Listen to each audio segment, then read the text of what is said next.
serious? Police officers and nurses, what's the most fucked up thing you have seen on the job? I work in an ER. We had a 4 years come in unresponsive and found down in a pool for unknown amount of time. His parents were screaming and you could hear them from the other side of the ER. When they brought the kid down to the morgue, the nurse wrapped his arms around a teddy bear and put the sheet over his body. Probably the saddest death I've seen. We have a frequent flyer who repeatedly comes in because she gets glass dildos stuck up her ass. She's already had to have emergency surgery twice because they break after she puts them in. She puts them in the freezer first. Removed. Had a faculty member of the college I work for have a heart attack on the stairs, fell down and slid down an entire flight of about 30 steps, on his face, each step breaking his nose slightly more than the last. His nose was basically flat and he was pouring blood everywhere. Lost a few teeth too. I used the AED that was thankfully right there beside the stairwell, before I had to do CPR on him, while trying not to get his blood in my mouth, for a whole 14 minutes before EMS/FD got on scene. Had an officer show up, and he just stood beside me and watched. He didn't attempt to provide any kind of first aid or CPR relief. After about 2 minutes of CPR your efficiency drops significantly. I was doing it over 6 times as long. EMS finally arrived and rushed him to the emergency room and thankfully the guy survived. And #X200B, by far, not the worst thing someone has dealt with in this line of work before, but it was traumatizing nonetheless. And #X200B ended up being honored with the first life-saving award the college has ever issued. I should also point out, I am only a security guard, and I was only on the job for 2 months before this happened. And #X200B, edit, blown away by the positive feedback. Thank you all so much. And #X200B, edit too, and thank you very much to the kind stranger who awarded my comment. You secured the guy from dead, A+ job. I once had a patient who was suffering from an addiction to alcohol and cocaine. He had snorted so much cocaine that his entire nose was gone. The amount of nose you see on a skull was the same amount what he had left. Also, because he smoked 2 packs a day for over 30 years, his pharynx, throat, wasn't functioning properly, therefore, he had to be tube fed. Now usually when patients are tube fed this is done with a probe through the nose and into his stomach. Now the probe was just loosely hanging out of his nose socket. If you would pull it a bit you could see stuff moving in the back of his head. Because of the substance abuse, this patient had significant liver failure and could not qualify for a liver transplant. Now there is a certain enzyme your liver produces which is responsible for keeping the pressure and the amount of fluids in your cells at a normal amount. Due to his liver damage, this enzyme could not be produced anymore, or at least his liver produces way too less of it. So, over the course of a couple of days he began to swell up, his legs, his belly, his arms, basically everything was full of fluid. During his stay in the hospital, he gained almost 40 pounds of excess fluids which just accumulated in his body. Because of this, his skin was stretching a lot, which caused excruciating pains for the man. Even the strongest morphine could hardly ease the pain. Fortunately for him, he died after a couple of days. That was no way to live. Edit, it was albumin which his liver could not produce anymore. Guy convinced a friend to drill a hole in the back of his head because he read somewhere that it alters the flow of cerebrospinal fluid to give a permanent high without any drugs. Somehow worked out with no bad effects except that he and the friend just left it open for like 2 weeks and the cut edges of his scalp started rotting. I could literally see into the inside of this dude's brain through the dime-size hole he had drilled. Not sure if penetrating the brain itself was intentional or not. But the goddamn shocking thing is that, except for the infection in his scalp, the guy was otherwise completely fine, told me all about what he did in a totally coherent manner and then extolled the virtues of drilling into your skull over taking drugs. Do you have any idea how long that hole stayed open? You'd think his brain would get infected or shampoo would get in there or something. Yeesh. Got a call of medical aid request, male subject and chainsaw related injury. Shut up and found a male in the middle of the street, head in one place, body in another. Chainsaw still running. Guy had found out his wife was cheating on him with his own brother, got drunk, put the chainsaw up to his throat to show them a lesson. The chainsaw teeth caught his neck and just kept going. Wonder what medical aid they thought you were going to be able to deliver at that point?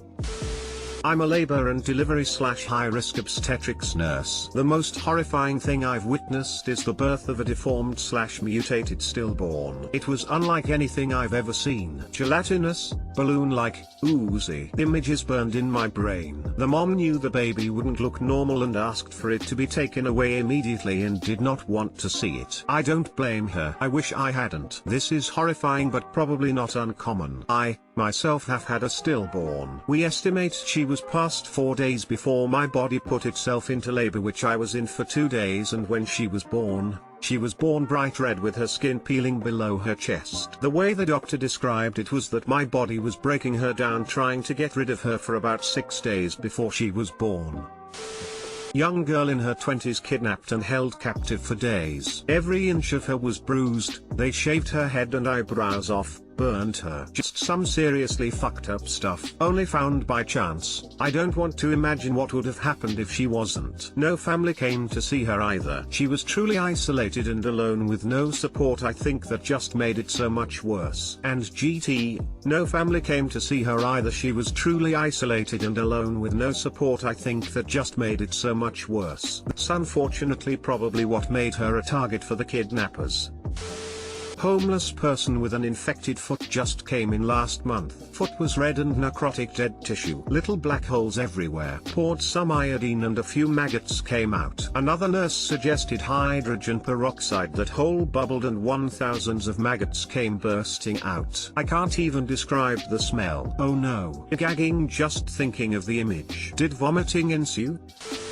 For me, the most fucked up thing that I see as a nurse are loved ones that refuse to let their sick and miserable family members pass with dignity. I know losing a loved one is hard, been there, but instead of stopping treatment, they want us to continue doing everything possible for their 90-plus-year-old grandparent. We as medical professionals know that they aren't leaving the hospital or nursing home, and family are advised as such, but want us to continue full code status. This means doing CPR and breaking multiple bones when they code. I wish we as a society would stop dragging life out for as long as possible. Quality over quantity. Soon as I'm back in diapers, I'd like a short dignified death. Death isn't half as bad as years of suffering. Was in the ER. A young girl was brought in, beaten and messed up. She was alert and oriented though, and was fighting with paramedics and ER staff about assessing her. Turns out she was only 12 or 13 years old, beaten by an uncle, and refused to say anything until her daddy showed up. Of course no one showed up, at least, when I last checked at the end of my 12-hour shift. Things that happens to children are the most fucked up. Do you think his was human trafficking, prostitution? One of my patients sneezed out his intestines. He had a hernia so severe the skin had stretched to the breaking point, so all it took was a sudden increase in abdominal pressure and bam. Edit, to elaborate. He had had multiple surgeries to repair the hernia in the past that all failed. He came into the hospital looking like he had swallowed a basketball. The skin around his belly was very thin and damaged, so all it took was a sneeze to rip the skin and all of his bowels came shooting out. Not a single loop of bowel, basically all of it, since he had little support in there at all to keep them in place. He survived the initial trauma, since evisceration is not as immediately fatal as it may look if the bowel is undamaged, but I think he had a very poor long-term prognosis. I'm old, so this was a long time ago. I looked after someone who had attempted suicide on the train tracks. They survived but lost both their legs. Everyone was just JFC, they were suicidal before and now they are going to be living with a significant disability. This didn't happen in Ontario, Canada, did it? My sister was / friends with someone that did this. Tried to kill himself by laying on the train tracks, but it severed his legs. The irony is that it turned his life around afterwards. For me it's the calls involving kids. The kid in the group home that gave me a copy of her poem about being raped by an older guy and molested by a foster parent. The kid's cell phone ringing as his mom tried to reach him. He was wrapped around the dash of his DUI brother's car. The kid sitting on her dad's lap when his throat was slit. But the one that still irks me to this day is the guy whose baby mama decided to cheat on him. He got even by slaughtering their infant with a butcher knife. He tried to kill himself after and fucked that up. It was a fucking bloodbath. Don't quite have the words for that one. In my stint as an RN at the county jail, I saw a lot of patients who had either not had the resources or desire to seek out healthcare. One case that really stuck out to me was a middle-aged male who was being booked and had a bandage wrapped around his ankle. It looked pretty soiled, so a bandage change was offered and accepted. This man had a host of maggots that had made their home inside his ankle that fell out as soon as the old bandage was removed. The clinical term for this, I learned, is myiasis. I also learned that these maggots had actually been doing him a service and had actively been keeping his wound clean by eating necrotic tissue. Good job, maggots. I work in an operating room. Patient came in for surgery. Was using a loaded gun as a sex toy up her rectum, and it went off as she was doing the deed. Shot through her abdomen. Yeah, I see some weird shit come through. Mine the ever-loving fuck. Not the most fucked up, but up there. A man was paralyzed from the chest down, was having phantom feelings on his legs and hips. He felt extremely cold, so for 3 hours he tried to warm himself with a hairdryer on high. Being paralyzed, he never noticed the damage he was causing. He had severe burns for almost a day before someone noticed and called 911.